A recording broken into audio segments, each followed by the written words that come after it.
தேவனுடைய பரிசுத்த நாமத்திற்கு மகிமை உண்டாவதாக. இந்த காலை வேளை உங்கள் அனைவரையும் ஆண்டவராகிய இயேசு கிறிஸ்துவின் இன்ப நாமத்தில் உங்களை அன்போடு வாழ்த்தி வரவேற்கிறேன். விண்துளிகள் வாயிலாக இந்த நாளில் சந்திப்பதிலே மிகுந்த மகிழ்ச்சி அடைகிறேன். லூக்கா 13:12 வாசிக்கிறோம். இயேசு அவனை கண்டு நம்மிடத்தில் அழைத்து, சிறியே, உன் பலவீனத்திலிருந்து விடுதலையாக்கப்பட்டாய் என்று சொன்னார். இதனாலும் செய்தியாக அவருடைய கரத்தில் ஒப்பு கொடுங்கள். இந்த காலை வேளை ஆண்டவர் நம்மளை அழைக்கும்படியாக, இந்த காலை வேளை தேவத்துள் நம்ம தேற்றி எழுப்பும்படியாக தேவன் செய்த கிருபைக்காய் நன்றி செலுத்துவோம். யாவருக்கும் பலனற்றவன் எதை செய்தாலும் நன்றாகவே முடிகிறது, வாழ்க்கையே தப்புத்தாலும் போடுகிறது என்று நிலைக்கு தள்ளப்பட்டவர்களால் கூட அல்லது பலனுள்ளவர்களாக அற்புதமான வாழ்க்கை வாழ்வர்களாக மாற்ற இயேசுவால் முடியும். சுவிட்சர்லாந்து நாட்டில் ஒரு ஆலயத்தில் அற்புதமான இசை புறப்படும் பைப் ஆர்கான் ஒன்று இருந்தது.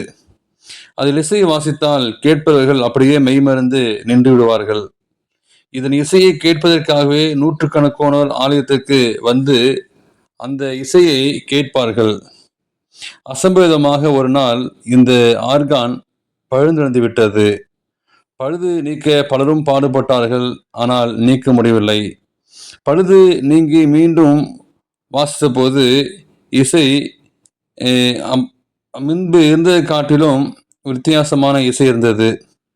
இந்த ஆர்கான் இந்த அற்புதமான இசையை அவன் தற்போது நிலைமையை கேள்விப்பட்ட அந்த அரசன் வேறு நாடுகளிலிருந்து திறமையாளர்களை கொண்டு வந்து அந்த ஆர்கானை அதன் பழைய நிலைக்கு கொண்டு வர முயற்சித்தான். எவ்வளவு பிரபலமானவர்கள் வந்தும் பயனளிக்கவில்லை. ஒரு நாள் ஒரு வயதான மனிதன் வந்து அந்த ஆர்கானின் பழுதை நீக்க என்னால் முடியும் என்றான். ஆனால் அநேகர் அதை ஒற்றுக்கொள்ளவில்லை. வேண்டா வெறுப்போடு அவனை அனுமதித்தனர். 2-3 நாட்கள் அவன் வேலை செய்துவிட்டு அவன் அந்த இசையை வாசித்தான். ஆரம்பத்தில் இருந்த அதே அந்த அற்புதமான இசை கேட்டது. கேட்ட எல்லோரும் ஆச்சரியப்பட்டு இது எப்படி முடிந்தது என்று அந்த மனிதரிடம் கேட்டார்கள். அந்த மனிதன் சொன்னார். அதற்கு அந்த வயதான மனிதன், இந்த ஆர்கானை சுமார் 50 ஆண்டுகளுக்கு முன்பு நான் தான் தயாரித்தேன். அது உண்மையான பிரச்சனை என்னவென்று எனக்கு தான் தெரியும் என்றார். இந்த உலகத்திலே வாழக்கூடிய உங்களையும் என்னையும் அன்பான விசுவாச பிள்ளைகளே, உங்களுடைய பிரச்சனைகள், உங்களுடைய போராட்டங்கள் எல்லாம் உங்களை படைத்த தேவனுக்கு தான் தெரியும். அப்படியே நம்ம ஒப்பு கொடுத்து நம்முடைய பிரச்சனை நீக்குவார். வருத்தப்பட்டு பாரம் சுருக்கிற நீங்கள் எல்லோரும் இடத்தில் வாருங்கள், நான் உங்களை கிளைபால் தருவேன்.